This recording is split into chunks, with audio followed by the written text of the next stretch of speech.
This show is sponsored by the Office of Champagne USA, asking you to join the growing movement of consumers demanding truth in labeling in wine. Go to www.champagne.us to sign the petition. In this village, Le Mesnil-sur-Oger, it's a very teeny village in Champagne, but very famous for the reputation, for the quality of the grapes, and for the Chardonnay grapes, not for all the grapes, for the Chardonnay. It's really the top of the top. Only one grapes, Chardonnay grapes, only one village, Le Mesnil-sur-Oger, and only vintage. And we produce only 4 vintage by decade. We produce only 37 vintage in 1 century. And there are only one cuvée. There are no different, there are not a range in the company. It's only one wine. The history of Mr. Salon is very special. We talk a lot about terroir in Champagne since a few years. That was not the case some years ago, I would say. And from the beginning, he understood the terroir of Champagne and he wanted to extract what was for him, the terroir he preferred. Donc ici, on est dans la région de la Côte des Blancs. Donc la Côte des Blancs, c'est une région implantée sur un terrain très crayeux, hein, on a beaucoup de craie. Donc cette vigne est très particulière parce qu'elle est située à mi-coteau et reçoit donc les sédiments du haut du coteau. Donc on a vraiment une particularité dans cette vigne qui est d'avoir un système racinaire qui plonge très profondément dans la craie. Elle n'est pas âgée, c'est une jeune vigne, donc nous avons arraché cette parcelle il y a quelques années, elle a 6 ans maintenant, elle a été replantée il y a 6 ans et donc l'objectif c'est d'avoir une vigne en plein équilibre avec son terroir et donc nous allons la travailler pour qu'elle vive le plus longtemps possible, que le système racinaire soit le mieux développé possible et pénètre bien à l'intérieur du sol. Donc on va travailler toute l'année pour avoir des rendements maîtrisés. Le mot-clé de toute l'année, c'est maîtrise, respect. Donc on va éviter tous les excès. On va travailler la taille pour éviter d'avoir des excès de rendement qui fassent que la vigne ne pourrait pas arriver par exemple à maturité ou alors serait trop sensible à la pourriture. On va travailler la vigne sur la partie protection pour que les raisins restent sains jusqu'au bout, mais tout en limitant au maximum l'utilisation des produits chimiques. Nous sommes sur du chardonnay. Ici nous avons donc la vigne est plantée. Globalement, on est autour de 8000 pieds hectares en Champagne. Donc ce qu'on peut voir, c'est donc une densité quand même relativement importante. Ici, nous avons un système de taille qui s'appelle cordon de Roya, qui est un petit peu original dans la région où la dominante est plutôt Chablis, la taille Chablis. L'objectif, c'est d'avoir une charpente sur laquelle va partir des rameaux. Et ces rameaux seront porteurs de fruits et d'avoir toujours dans les pieds un peu de bois pour pouvoir retailler l'année suivante pour qu'on ait une possibilité de rajeunissement dans l'avenir. C'est une taille, j'ai essayé cette taille-là, on le fait dans d'autres, il y a d'autres régions en Champagne où elle est très utilisée, notamment dans les noirs. L'intérêt, c'est que au niveau du sol, j'ai un sol relativement dégagé entre les pieds. Donc ça me permet ici de travailler sous le rang avec des outils mécaniques sans abîmer les plants. Donc j'ai quand même une partie plus facile à travailler sous le rang et c'est pour ça que je suis partie sur l'option cordon de Roya. Je pense que la vigne c'est un jardin. La vigne, quand on met une vigne en place, on ne la met pas pour 10 ans, pour 15 ans, pour 20 ans.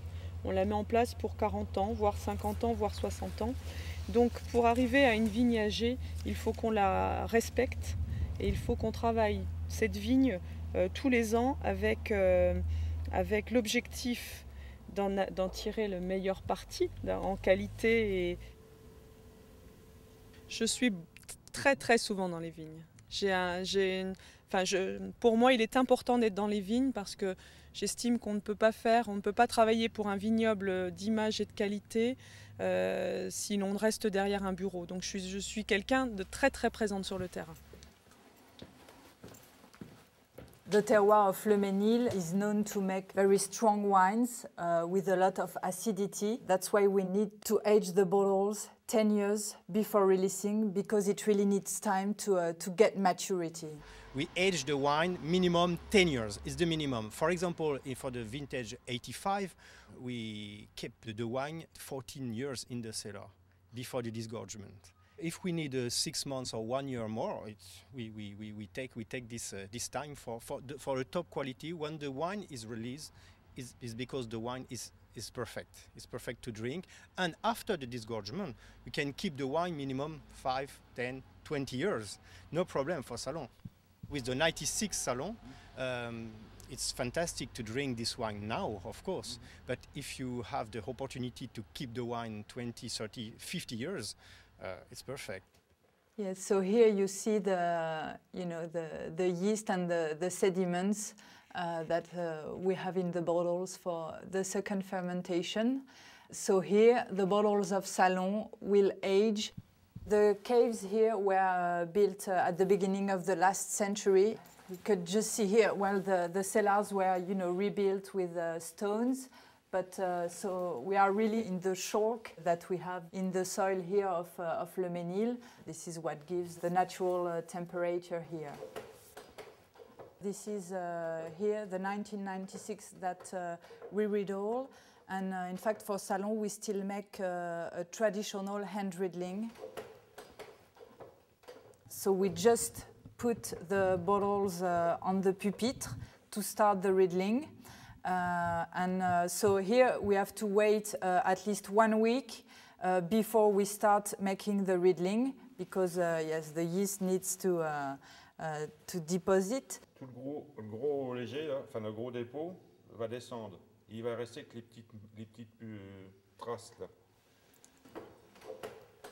When Bernard is riddling, he's turning the bottles, but also giving the bottles more inclination, so that we get all the sediments near the capsule to be ready for disgorgement.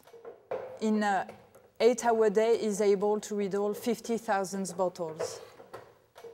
Alors, est-ce que vous écoutez de la musique C'est interdit la musique. Écoute le bruit des bouteilles sur le pupitre.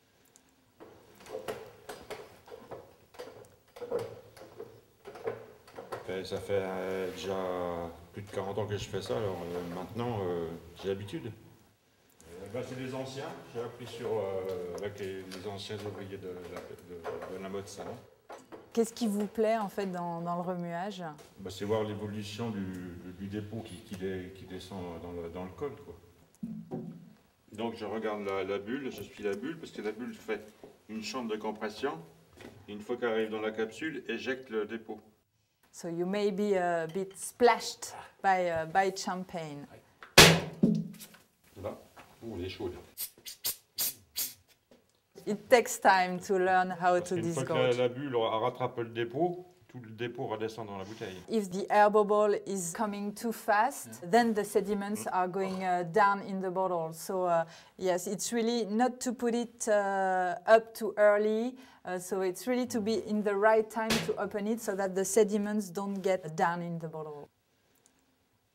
When Bernard began working and disgorging, it was cork before. We didn't have metal cap. Here on the old vintages of Salon, so we have cork. So for example, 59. We switched to a metal cap in 66. What's the oldest bottle? 59. It's incredible because well, it was just disgorged from the cellars. So and we do not add dosage after. So it's really the pure expression of the wine. It's still fresh, bubbly, but with very matured flavors. And for me, on the nose, 59, it was like, coffee notes, like we say in French, torréfaction.